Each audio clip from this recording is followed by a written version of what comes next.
Hello everyone, welcome to my channel. मैं हूं प्रज्ञा और आज के वीडियो लेक्चर में हम जो है सीजी बोर्ड की क्लास 10th हिस्ट्री का chapter 8 world war, the Russian revolution and great depression. तो रशियन रेवोल्यूशन के बारे में हमने देख लिया था, काफी सारी चीजें जो है हमने रशियन रेवोल्यूशन के बारे में देखी। रशिया में क्या कल्चर चल रहा था उस समय, कैसे जो है लोग सोवियत, अलग अलग जो कम्युनिटी के लोग हैं वो सोवियंस बना रहे थे, कैसे जो है एक टेम्परेरी गवर्नमेंट फॉर्म हुई, सार को एबिट किया गया। ये सारी चीजें जो है हमने जो इससे पहले के जो लेक्चर्स थे उसमें हमने देख लिया था। अब जो है हमको ग्रेट डिप्रेशन के बारे में देखना है। तो डिप्रेशन अगर हम देखें तो क्या होता है, एक घाव की तरह होता है, मतलब एक गड्ढा हो जाना, एक मतलब एक गैप आ जाना। तो उस तरीके का यहाँ पे जो है हमको ये बताना है कि जो जो पूरे विश्व में इतनी उन्नति चल रही थी, इतनी तेजी से जो इंडस्ट्रियलाइजेशन हो रहा था, तो ये धीरे से कैसे एक रिसेशन में तब्दील हो गया। तो इसको हमको देखना है। तो स्टार्ट करेंगे हम। In the previous section we saw that Russia adopted plan industrialization in the place of capitalist industrialization and Soviet style democracy instead of parliament democracy. तो इससे पहले वाले हमने सेक्शन में देखा कि लेनिन के गवर्नमेंट में क्या किया, रशिया ने क्या उनके अंडर में रशिया ने कैसे अडॉप्ट किया कि एक प्लान इंडस्ट्रियलाइजेशन उन्होंने स्टार्ट किया। साथ ही साथ उन्होंने क्या किया, कैपिटलिस्ट को, जो फॉरेन इन्वेस्टर्स हैं, उनको इन्वाइट किया कि वो उनकी कंट्री में आके जो है इंडस्ट्रियलाइजेशन करे, और सोवियत स्टाइल में डेमोक्रेसी फॉलो किया, क्योंकि सोवियत जो उनके काउंसिल्स उन्होंने बना के रखे थे उस स्टाइल में। तो पार्लियामेंट्री डेमोक्रेसी अभी यहाँ पे लागू नहीं हुई थी। It did not have multi party elections, ठीक, मल्टी पार्टी इलेक्शंस नहीं होते थे वहाँ पे। सीवियरली रिस्ट्रिक्टेड जो पर्सनल डेमोक्रेटिक राइट्स है वो बहुत ज्यादा रिस्ट्रिक्टेड थे वहाँ पे। एट दैट टाइम ब्रिटेन और अमेरिका, और उसी समय में ब्रिटेन और America placed greater emphasis on parliamentary democracy, multi party elections and personal democratic right. और अगर हम उसके विपरीत में देखें तो ब्रिटेन और अमेरिका में कैसे चल रहा था, जो आज की डेट में जिस तरीके का होता है, parliamentary democracy, multi party elections, personal democratic rights, ये सारी चीज़ों के बारे में ये सारी चीज़ें जो है ब्रिटेन और अमेरिका में हो रही थी, और रशिया जो है थोड़ा विपरीत से चल रहा था। तो Their system was built on market-based capitalism and industrialization. The underlying understanding was that the democratic government should refrain from interfering in economic matters. तो इनका सिस्टम कैसे था, जो मार्केट के जो कैपिटलिज्म है, ठीक है, मार्केट में जो पैसा इन्वेस्ट करने वाले जो लोग हैं, और जो इंडस्ट्रियलाइजेशन है वो उनको जो गवर्नमेंट ने उनको वैसे छोड़ दिया था कि आप मार्केट में जो पैसा लगाने वाले लोग हैं वो जाने कि कैसे जो है प्रोडक्शन इंक्रीज हो रहा है, तो उनको कैसे काम करना है, कितना कैपिटल लगाना है, वो सारा जो है इंडस्ट्रीज और जो कैपिटल लगाने वाले लोग हैं उनके ऊपर था। तो ये क्या थी, जो डेमोक्रेटिक गवर्नमेंट ने जो इकोनॉमिक मैटर्स है उसमें इंटरफेयर करना, मतलब हस्तक्षेप करना छोड़ दिया था। Letting market force determine the course the economy takes. तो जैसा जैसा मार्केट जो है में डिमांड आ रहा है या डिमांड कम हो रही है, उस तरीके से जो है इकोनॉमी जो है बढ़ रही है, घट रही है, तो ये सारा चीजें गवर्नमेंट ने छोड़ दी थी। This understanding was severely shaken by the great depression of 1929 and these nation they forced to reexamine their ideological position. अब ये जो अंडरस्टैंडिंग है, ये जो इन्होंने छोड़ दिया था कि भाई जो इंडस्ट्रियलिस्ट है, जो कैपिटलिस्ट है, वो जाने कैसे उनको वो करना है, तो ये कहीं ना कहीं क्या कर दिया इसने, एक दूसरा इम्पैक्ट क्रिएट कर दिया, और इससे क्या हुआ, ग्रेट डिप्रेशन 1929 का। तो इनकी जो आइडियोलॉजिकल पोजीशंस थी उनको री-एग्जामिन करने की जरूरत थी, उनको फिर से सोच विचार करने की जरूरत थी कि उन्होंने जो इम्प्लीमेंट किया वो कहीं ना कहीं गलत डायरेक्शन में जा रहा है। When the First World War ended, the hope was that all countries would go rapidly. This did not actually happen after 1919, but after 1923 the development slowed down, and by 1929 the world was in the grip of Great Depression, which continued for 4 years until 1933. तो world war first के and होने के बाद ये आशा की गई थी कि जितनी भी कंट्रीज है वो रैपिडली ग्रोथ करेगी, उनमें ग्रोथ आएगा, जो गैप आ गया था वो वॉर के कारण, जो इकोनॉमिक क्राइसिस आ गया था वॉर के कारण, वो हट जाएगा, लेकिन ऐसा हुआ नहीं। उसके विपरीत क्या हो गया, जो पूरा विश्व है वो एक वर्ल्ड ग्रेट डिप्रेशन में फंस के रह गया। तो ये क्या हुआ अब आगे हम देखेंगे। तो 1919 के बाद में क्या हुआ कि ये डिप्रेशन आ गया, ठीक है, इस तरीके की स्थिति आ गई, और आफ्टर 1923 जो डेवलपमेंट है वो बहुत ज्यादा धीरे हो गया, और 1929 के आते आते वर्ल्ड जो है वो पूरा ग्रेट डिप्रेशन के अंदर आ गया, ठीक है। और ये 4 ईयर्स तक चला अंटिल 1933। तो डेवलपमेंट जो है फिर से पिकअप हुआ, कुछ इम्पैक्ट थे रिसेशन के, उसके बाद जो है 1939 तक इस तरीके की स्थिति थी।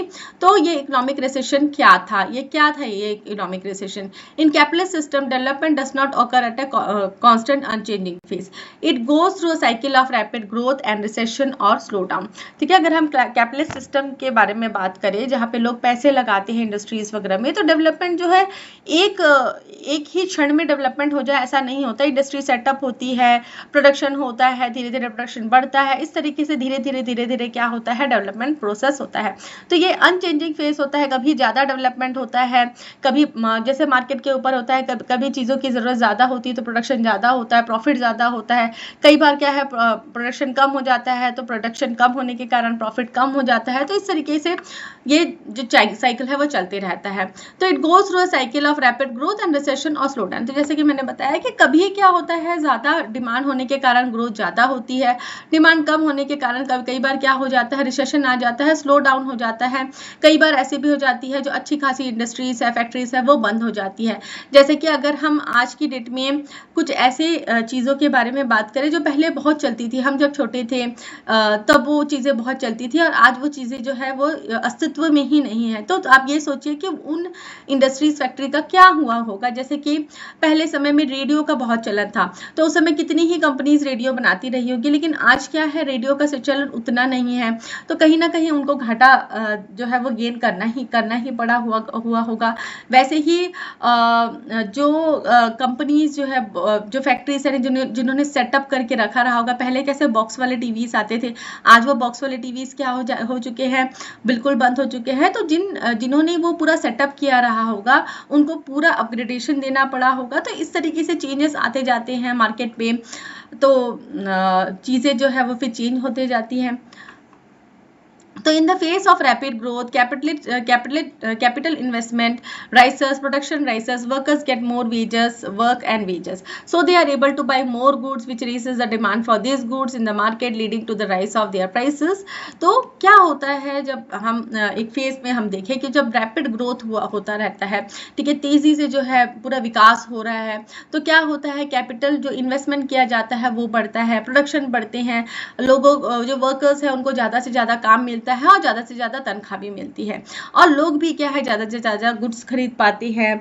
डिमांड जो है गुड्स की मार्केट में अच्छी होती है, और इससे उनके प्राइसेस भी अच्छे बढ़ते हैं। तो more capital is then invested to produce more goods, in this way the cycle of rapid growth continues.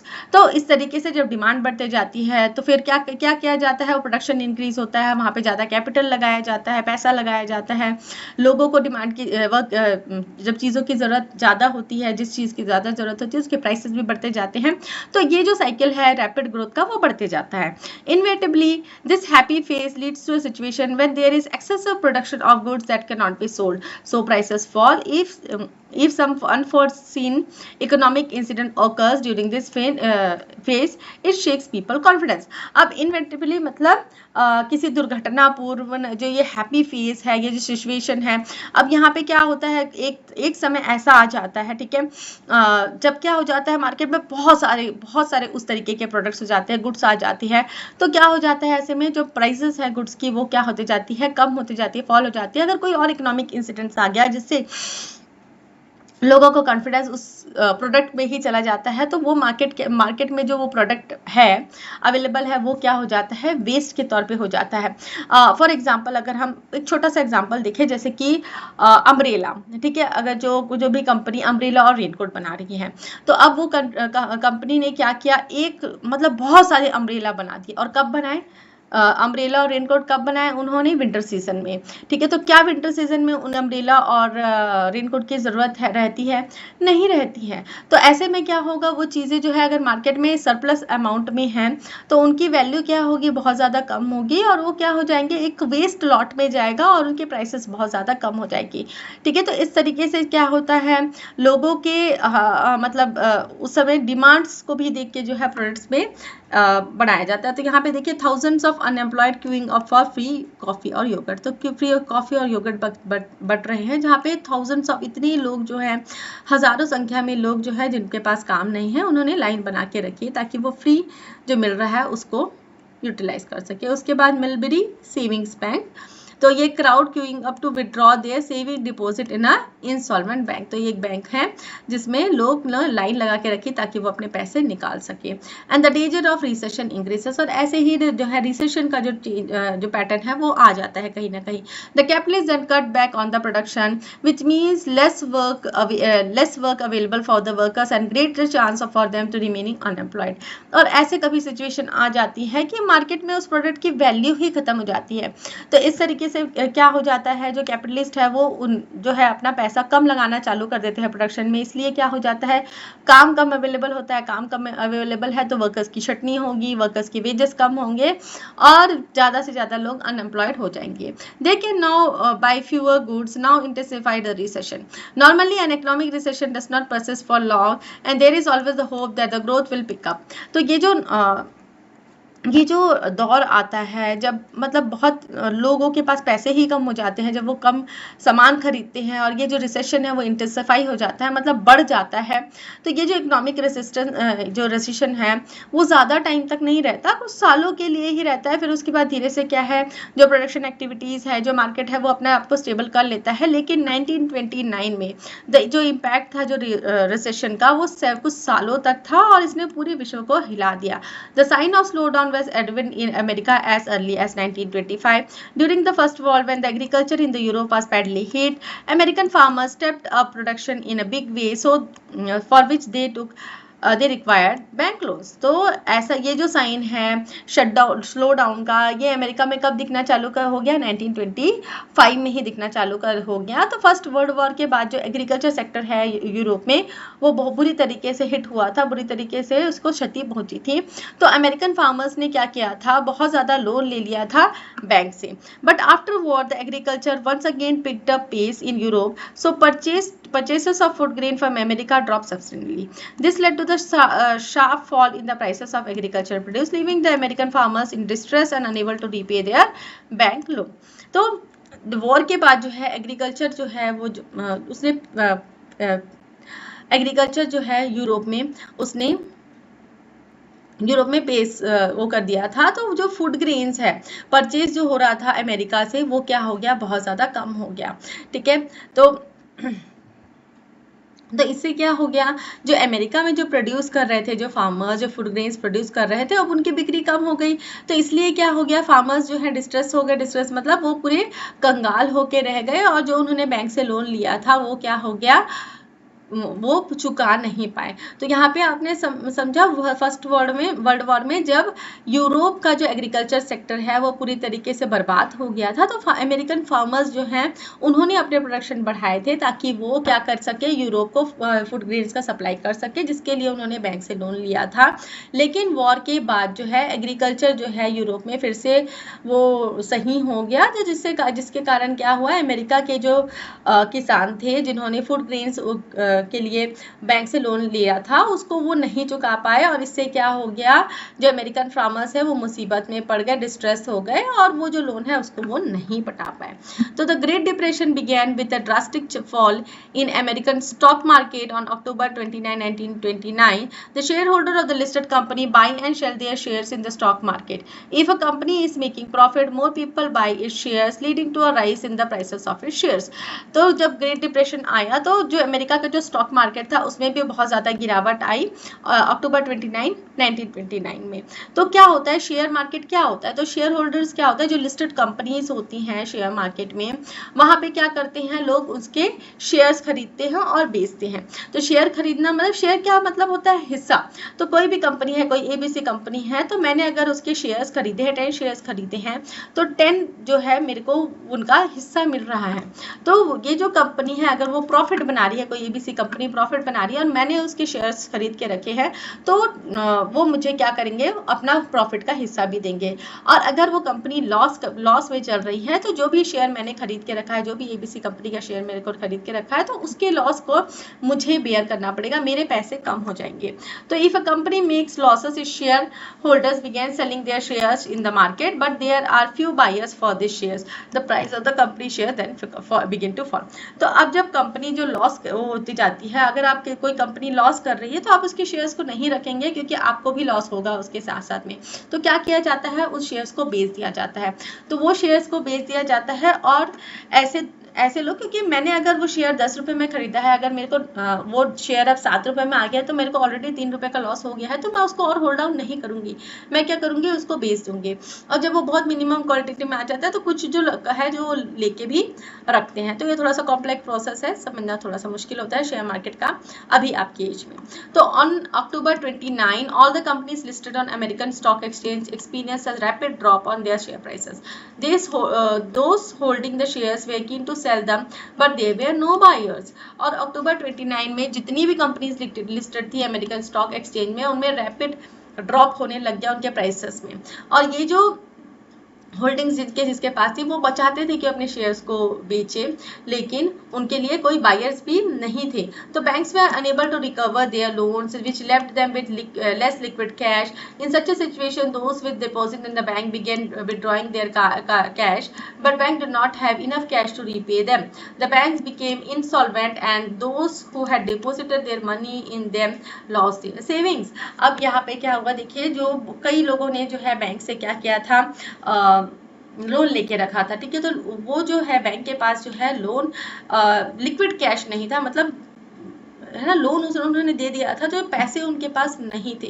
तो लोग जो वहाँ पे बैंक में अपने पैसे निकालने आए तो उनके पास, भाई बैंक के पास पैसा ही नहीं है, लिक्विड कैश नहीं है। लिक्विड कैश मतलब हाथ में जो पैसा रहता है उसे लिक्विड कैश कहा जाता है। तो हाथ में उनके पैसे नहीं है, उन्होंने जो लोन लिया है उनको दे दिया। तो इससे क्या हो गया, वो बैंक्स जो हो गए, क्या कहा जा रहा है, उन्हें इंसॉल्वेंट कहा जा रहा है, मतलब वो वर्क नहीं कर सकते। तो वो जिन्होंने वहाँ पे उनके जो पैसे डिपॉजिट करके रखे थे वो उनको नहीं। तो होता क्या है, हम बैंक में पैसा क्यों इकट्ठा करके रखते हैं, क्यों जमा करके रखते हैं, ताकि बैंक्स जो हैं हमको इंटरेस्ट दे। अब वो इंटरेस्ट कहाँ से देंगे, अपने से तो नहीं देते ना। तो कैसा होता है, बैंक में हम पैसे जमा करते हैं, ठीक है। बैंक में एक व्यक्ति तो पैसा जमा नहीं, कई व्यक्ति पैसा जमा करते हैं, लेकिन ऐसा जरूरी नहीं कि वो सारे व्यक्ति एक ही बार में पैसा निकालने आ जाए। तो हम क्या करते हैं, बहुत सारे लोग जो है बैंक में पैसा जमा करते हैं, बैंक के पास बहुत पैसा रहता है, ठीक है। तो बैंक उस पैसे को क्या करता है, दूसरों को लोन में दे देता है इंटरेस्ट पे, ठीक है। वो जो इंटरेस्ट मिलता है फिर वो आपको इंटरेस्ट के फॉर्म में देते हैं। तो इस तरीके का प्रोसेस चलता है। लेकिन यहाँ पे क्या हो गया, बैंक ने जो पैसे दिए हैं, पहले तो इस तरीके का UPI और ऑनलाइन ट्रांजेक्शन तो होता नहीं था, उस समय जो कैश है वही होता था। तो बैंक्स के पास कैश ही नहीं था कि वो अपने जो कस्टमर्स हैं उनको दे सके। The result for this crisis was that during the boom years in America from 1925 to 29 there was no increase in the prices of farm produce और the wages of workers but the profit of the capitalist soared. As a result, the buying power of the common man was low while the production of goods was high. तो ये जो reason क्या था crisis का, ठीक है, वो boom years था अमेरिका में 1925 से 29 के बीच में, ठीक है। इस समय क्या हुआ, प्राइसेस जो थे फार्म प्रोड्यूस की, ठीक है, और वेजेस जो थे इंक्रीज हो गए। जो फार्म प्रोड्यूस है उसके प्राइसेस इंक्रीज हो गए थे, और जो वेजेस है वर्कर्स के वो तो इंक्रीज नहीं हुए थे, ठीक है। जो यहाँ पे कोई इंक्रीज नहीं हुआ था, जो प्राइसेस थे फार्म प्रोड्यूस के उसके कोई प्राइसेस में इंक्रीमेंट नहीं हुआ था। वेजेस जो थे वर्कर्स के उसमें कोई इंक्रीज नहीं हुआ था, लेकिन प्रॉफिट जो कैपिटलिस्ट की थी वो बढ़ते जा रही थी। तो इसका रिजल्ट क्या था, जो बाइंग पावर है कॉमन मैन का, क्योंकि उसके तनख्वाह नहीं बढ़ी, फार्म के जो प्रोड्यूस है वो नहीं बिक पाए, तो जो कॉमन मैन है उसकी जो बाइंग पावर है वो क्या हो गई, लो हो गई, और प्रोडक्शन जो गुड्स का है वो क्या हो गया, हाई हो गया।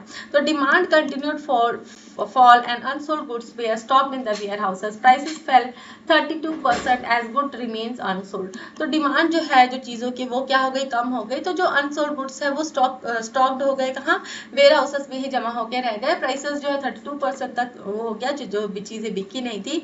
तो industrialist cut back on the production leading to workers being laid off. About 27% of the workers ended up in unemployment.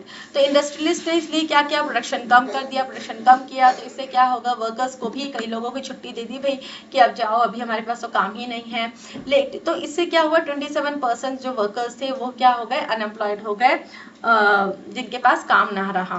तो demand for raw materials in the factory began to fall simultaneously. The large scale unemployment led to fall in the demand and price of agricultural produce. तो जो demand थी raw material की वो भी factories में क्या हो गई, कम हो गई। तो इससे क्या हो गया, लार्ज स्केल अनएम्प्लॉयमेंट जो है वो हो गया क्यों? क्योंकि डिमांड नहीं थी, प्राइसेस जो है एग्रीकल्चर प्रोडक्ट्स प्रोड्यूस की उसकी भी मतलब कोई वैल्यू ही नहीं थी। तो फार्मर्स जो हैं वो मजबूर हो गए कि वो अपना जो प्रोड्यूस है उसको लो कॉस्ट में बेचे, और जो भी मतलब कंपनीज हैं जो डिपेंडेंट है एग्रीकल्चर में उनको कैसे तैसे अपने सामान जो है बेचते। ये जो क्राइसिस है इंडस्ट्री और एग्रीकल्चर में, इसने जो स्टाफ बहुत ज़्यादा ड्रॉप दिया नेशनल इनकम में। So how was the America crisis hold the whole world? तो अमेरिका में इस तरीके की क्राइसिस आने से पूरे विश्व में कैसे इफेक्ट हुआ? तो उस समय में अमेरिका जो है बिगेस्ट ट्रेडिंग नेशन था पूरे विश्व में, और बिगेस्ट एक्सपोर्टर था, और second only Britain for imports. ठीक है, तो बिगेस्ट एक्सपोर्टर था और ब्रिटेन को बहुत ज़्यादा इंपोर्ट्स। ठीक है, तो it was the largest lender of war raised Europe and continent's biggest investors. As a result, the entire world and economy dependent on America prosperity. तो बहुत सारे जो फैक्टर्स हैं जिसके ऊपर लोग अमेरिका के ऊपर, अदर कंट्रीज अमेरिका के ऊपर डिपेंडेंट थे। तो अमेरिका की इकोनॉमी हिलने से पूरी विश्व की इकोनॉमी हिल गई। तो सबसे पहला क्या था, अमेरिका उस समय सबसे बड़ा ट्रेडिंग नेशन था पूरे विश्व में, सबसे बड़ा एक्सपोर्टर था। एक्सपोर्टर मतलब यहाँ पे गुड्स बहुत ज़्यादा प्रोड्यूस होते थे और दूसरे कंट्रीज में भेजे जाते थे। और उसके साथ साथ ब्रिटेन में सबसे ज़्यादा इंपोर्ट जो है प्रोडक्ट्स के यही करता था। सबसे ज़्यादा बड़ा लेंडर था। लेंडर मतलब अब हमने वर्ल्ड वॉर के समय भी देखा कि इसने अमेरिका ने यूरोप को बहुत ज़्यादा जो पैसे जो हैं उधार में दे रखे थे, और कॉन्टिनेंट का बिगेस्ट इन्वेस्टर भी था। तो इसके कारण जो है अमेरिका की प्रॉस्पेरिटी हिलने से पूरी विश्व की प्रॉस्पेरिटी हिल गई। तो यहाँ पे एक दुखी महिला दिख रही है, classic photo of a worried mother. ठीक है, ये तो बहुत चिंतित है कि जो डिप्रेशन एरिया है इसके कारण जो है वो अपनी फैमिली को कैसे सपोर्ट करेगी। तो ये कैप्चर किया गया है, ये जो चिंता वाला जो एंग्विश मोमेंट है उसको। उसके बाद है नोटिस ऑन अ फार्म। ठीक है, एक नोटिस है फार्म में कि evacuation seal furniture home instead. ठीक है, तो यहाँ पे ये खाली हो रहा है, तो इसमें ये जो सील है फर्नीचर वगैरह की उसके लिए। But this economic crisis But with this economic crisis economy in crisis, America reduced the quantum of loans it had been extending to Germany, Britain, and other countries. It reduced imports from all around the world to protect its domestic agriculture and industry. As a result, American crisis quickly evolved and involved the entire global economy after 1930, especially the countries whose trade and investment was highly dependent on America. International trade fell by 60% between 1929 and 1933. Farmers around the world who grew commercial crops were bankrupted because there were no buyers for their farm output. In America and other countries, they sold their land, migrated to cities, but there were no jobs for them in the city either. In Britain, 23% of the working population was unemployed, figure being as high as 44% in Germany. तो ये जो economic crisis था इसमें क्या क्या हुआ? तो America ने क्या किया, जो रिड्यूस किया, जो उन्होंने लोन्स दे के रखे थे जर्मनी को, ब्रिटेन को और अदर कंट्रीज को, इसको उन्होंने रिड्यूस किया।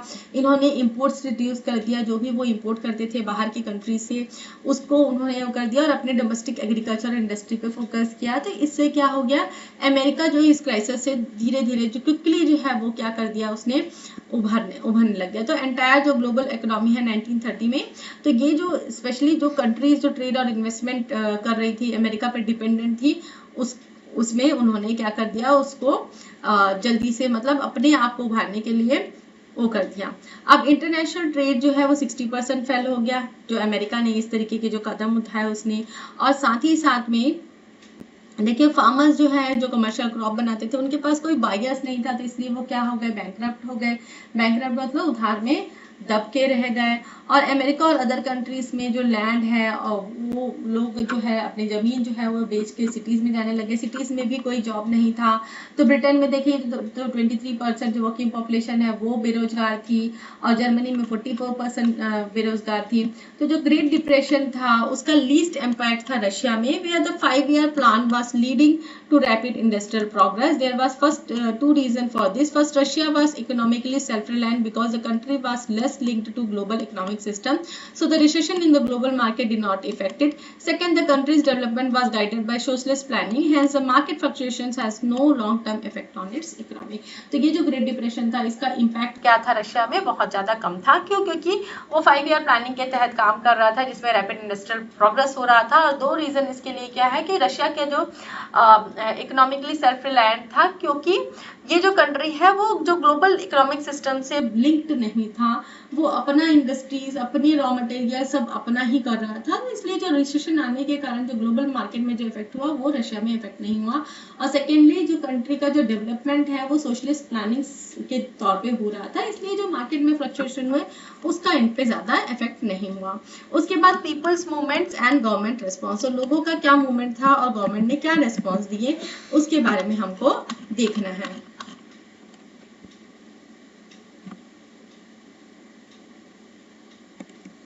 Okay, so people affected by the Great Depression of 1929 being agitating as they lose faith in the capitalist development in the colonies like India, nationalist movements against the ruling government gathered movement। अब जो लोग इस great depression के कारण 1929 का जो great depression है जिसमें उनको इफेक्ट हुआ था, तो गवर्नमेंट के खिलाफ वो क्या करने लगे, मोर्चा निकालने लग गए, एजिटेट हो गए, मतलब गुस्सा हो गए। और वो जो कैपिटलिस्ट डेवलपमेंट हो रहा था उससे तो उनका पूरा विश्वास ही हट गया। तो जो कॉलोनीज थी जैसे कि इंडिया, वहाँ पे नेशनलिस्ट मूवमेंट आ गया जो रूलिंग गवर्नमेंट के तौर पे।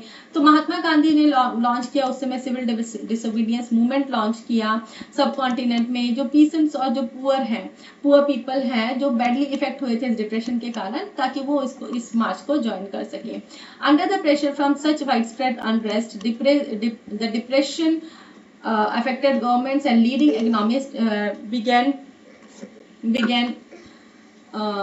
discarding their old economic theories and formulating new concept of economic development। तो इस प्रेशर से जो वहाँ पे जो अंडरलाइन गवर्नमेंट्स थी उन्होंने क्या किया कि लीडिंग जो इकोनॉमिक्स और जो अफेक्टेड गवर्नमेंट थी, ठीक है, जो इस डिप्रेशन को झेल रही थी, और जो लीडिंग इकोनॉमिक्स थे उन्होंने डिस्कार्ड कर दिया जो ओल्ड इकोनॉमिक थ्योरीज हैं उनको, और नई जो इकोनॉमिक डेवलपमेंट के लिए थ्योरीज वो लेके आने लग गए। Earlier it was widely accepted that the economy should follow the dictates of free and open market without any intervention of government. Now the view gained ground that government should interfere to protect the interest of their country's agriculture and industry by controlling export and when necessary giving subsidies to farmers and ensuring employment for workers। तो अब जो है पहले की जो theories थी, economic theories जो चल रही थी, जिसमें ये माना जा रहा था कि गवर्नमेंट इंटरफेयर नहीं करेगी कैपिटलिस्ट और जो इंडस्ट्रियलाइजेशन हो रहा है इसको हटा के एक नई थ्योरी लेके आया गया जहाँ पे जो गवर्नमेंट है वो पूरी तरीके से हस्तक्षेप करेगी, जो भी फ्री ओपन मार्केट है और जो भी कंट्री का जो इंटरेस्ट है, एग्रीकल्चर है, इंडस्ट्रीज है, एक्सपोर्ट है, इंपोर्ट है, ये सब चीज़ गवर्नमेंट कंट्रोल करके रखेगी। और जब जरूरत पड़े तो फार्मर्स को सब्सिडीज भी प्रोवाइड करेगी ताकि जो है एम्प्लॉयमेंट अच्छे से हो सके। तो फेमस इकोनॉमिक्स थे जॉन केन्स, इन्होंने क्या स्टेट किया, the government of country should invest in welfare projects to ensure employment for all its people during recessional periods. People would then have the buying power to purchase goods from the market, which in turn would stimulate demands for goods. In this way, a state-initiated demand push would help catalyst economic growth। तो famous economist थे John Keynes, इन्होंने क्या कहा, जो government है country की उसको invest करना चाहिए कुछ वेलफेयर प्रोजेक्ट्स में, ताकि इस तरीके की जब रिसेशन पीरियड्स आए तब जो है वो एम्प्लॉयमेंट जो है तो उस समय जो है हम इंश्योर कर सके कि लोगों के पास एम्प्लॉयमेंट हो, लोग इतनी बुरी स्थिति में ना पहुंचे और लोगों के पास इतनी बाइंग कैपेसिटी हो कि वो जो डेली मर्रा की जो जिंदगी की जो डेली की जो चीज़ें हैं एटलीस्ट उसको तो खरीद सके, और जो ये डिमांड्स हैं गुड्स की वो स्टिमुलेट रह सके। तो इस तरीके से क्या होगा, जो स्टेट इनिशिएटेड डिमांड्स जो है वो पुश करेगी इकोनॉमिक ग्रोथ का। वैसे ही फ्रैंकलिन रूजवेल्ट, ठीक है, रूजवेल्ट ने जो अमेरिका के प्रेसिडेंट थे 1933 में, इन्होंने क्या अनाउंस किया, new deal that promised to provide relief to people affected by economic slowdown, reform financial institution and initiate government public works construction project. The real impact of the New Deal was felt after start of Second World War in 1939 when American government had to shoulder military responsibilities and produce armaments for the war. तो अब ये Franklin Roosevelt जो America के president थे 1933 में, इन्होंने announce किया new deal. अब इस न्यू डील में क्या प्रॉमिस हुआ कि जो भी लोग जो है इकोनॉमिक स्लो डाउन के कारण इफेक्ट हुए हैं उनको नई तरीके से जो है नई तरीके से रिफॉर्म्स लाया जाएगा जो फाइनेंशियल इंस्टीट्यूशंस है उसमें, और गवर्नमेंट के जो पब्लिक वर्क्स है, कंस्ट्रक्शन प्रोजेक्ट्स है, उनमें उनको काम दिलाया जाएगा। तो जो रियल इम्पैक्ट था, जो न्यू डील था, ये जब सेकेंड वर्ल्ड वॉर स्टार्ट हुआ 1939 में, तब ये इम्प्लीमेंट हो पाया। और जब अमेरिकन गवर्नमेंट को ये लगा कि उनकी मिलिट्री रेस्पॉन्सिबिलिटी अब बहुत ज्यादा बढ़ गई है और उनको वॉर के लिए जो है आर्मेंट्स, हथियार पहुंचाने की जरूरत। Factory output grew as the demand for agriculture commodities. America also implemented a social security program under which a pension scheme was formulated for workers too old to work. तो इसके साथ साथ अब देखिए जो आर्मेंट्स मतलब हथियारों की डिमांड बढ़ी तो फैक्ट्रीज के आउटपुट भी साथ ही साथ बढ़े, ठीक है। तो फैक्ट्री का जो आउटपुट है वो बढ़ा, उसके साथ जो डिमांड थी एग्रीकल्चर कमोडिटीज़ की वो बढ़ी। तो अमेरिका ने और क्या लेके आया, उन्होंने सोशल सिक्योरिटी प्रोग्राम लेके आया जिसमें एक पेंशन स्कीम्स थी। जो वर्कर्स हैं वो बहुत ज़्यादा बूढ़े हैं काम करने के लिए, उनको पेंशन मिलता था जैसे आज के टाइम में मिलता है।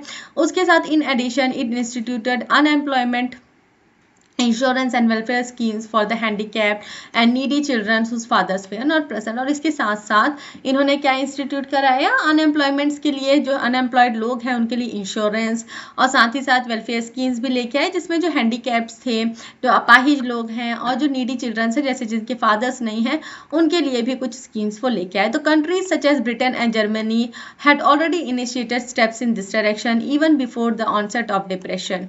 तो ब्रिटेन और जर्मनी जैसी जो कंट्रीज है उन्होंने इस तरीके के स्टेप्स पहले ही ले लिए थे डिप्रेशन आने से पहले। तो आफ्टर सेकेंड वर्ल्ड वॉर के बाद में America formulated further social security programmes including health insurance for sick and infant security related programs. They were based on the concept of the welfare state in which state promised all citizens a good life, paying special attention to the basic needs such as food, housing, health, education and care for children and elderly.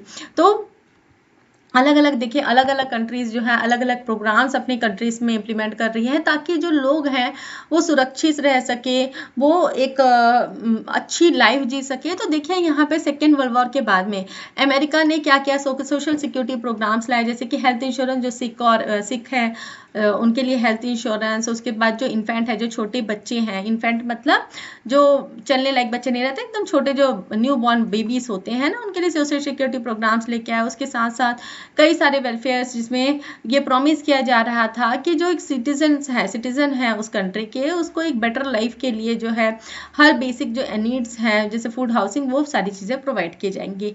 तो state also shoulder the responsibility of providing employment for able-bodied citizens. In this way, the state sought to counter and minimize the adverse impact of market fluctuation on the life of the people. तो state ने और क्या किया, क्या responsibilities ली कि जो भी employment है, ठीक है, जो भी एबल बॉडी सिटीजन है, मतलब जो भी एम्प्लॉयमेंट करने लायक है, तो उनको मतलब काम करने लायक है उनको वो एम्प्लॉयमेंट देंगे, रोजगार देंगे। और इसके साथ साथ जो है स्टेट ने ये भी किया कि वो जो भी मार्केट में जो फ्लक्चुएशन चल रहे हैं उसके इफेक्ट को, उसका इम्पैक्ट जो है बहुत कम पड़ने देंगे उनकी लाइफ में। तो it obtain the money for financing this welfare activities by raising taxes and many government adopted such policies after second world war. तो ये जो वेलफेयर एक्टिविटीज है इनके चलाने के लिए क्या किया गवर्नमेंट ने, कहाँ से ये पैसे लेके आएंगे भाई, सब हेल्थ इंश्योरेंस है और जो भी वेलफेयर स्कीम्स है उसके लिए पैसे तो चाहिए। तो इस पैसे वो कहाँ से लेके आने वाले थे, टैक्सेस बढ़ाने के बाद से। और ये जो पॉलिसीज हैं ये सेकेंड वर्ल्ड वॉर के बाद में बहुत सारी कंट्रीज ने अडेप्ट किए। तो यहाँ पे पिक्चर दी गई हुई है फ्रैंकलिन रूजवेल्ट की, तो प्रेसिडेंट थे यूनाइटेड स्टेट्स ऑफ अमेरिका का। तो ग्रेट डिप्रेशन जो है वो एंड हुआ जब सेकेंड वर्ल्ड वॉर जो है 1939 में, ठीक है, 1939 में जो है ये ग्रेट डिप्रेशन हो गया था। तो डिमांड्स जो थी वॉर रिसोर्सेज का वो हर कंट्री में जो है वो बढ़ रही थी और गवर्नमेंट, ठीक है, गवर्नमेंट ने रेज किया अपने कैपिटल ताकि वो जो इस तरीके के जो रिक्वायरमेंट्स है, वॉर की रिक्वायरमेंट्स है, उनको फुलफिल कर सके। तो एम्प्लॉयमेंट जो फैक्ट्रीज में वो अब बढ़ा वॉर के कारण, और साइमल्टेनियसली बहुत सारे लोग जो है उनको आर्मी में नौकरी मिल गई। और इस तरीके से जो जितनी भी जो रिसेशन का जो इम्पैक्ट था वो क्या हो गया, रिवर्स हो गया, उल्टा हो गया। अब जो है रिसेशन क्या हो गया, काफ़ी हद तक खत्म हो गया। तो यहाँ पे देखिए हमने बहुत सारी चीज़ें देखी, हमने रशियन रेवोल्यूशन के बारे में जाना, हमने देखा कि रिसेशन क्या होता है, जो ये दौर होता है इसे कैसे निपटा जाता है, उसके साथ साथ जो कंट्रीज़ हैं उसको क्या क्या पॉलिसीज बनाने की ज़रूरत होती है ताकि वो इस तरीके का जो सिचुएशन है उसको हैंडल कर सके। तो बहुत सारी चीज़ें हमने यहाँ पे देख लिया और मैं आशा करती हूँ कि आपको इतना समझ में आया होगा। इतना समझ में आया तो वीडियो को लाइक शेयर करें, कमेंट करके बताएं कि वीडियो कैसा लगा। अगर मेरे चैनल के वीडियोस आपको पसंद आते हैं तो चैनल को सब्सक्राइब कर लीजिए, बेल नोटिफिकेशन को भी ऑन कर लीजिए ताकि जब भी मैं नई वीडियोस डालूँ तो आपको नोटिफिकेशन मिल सके। Thanks for watching.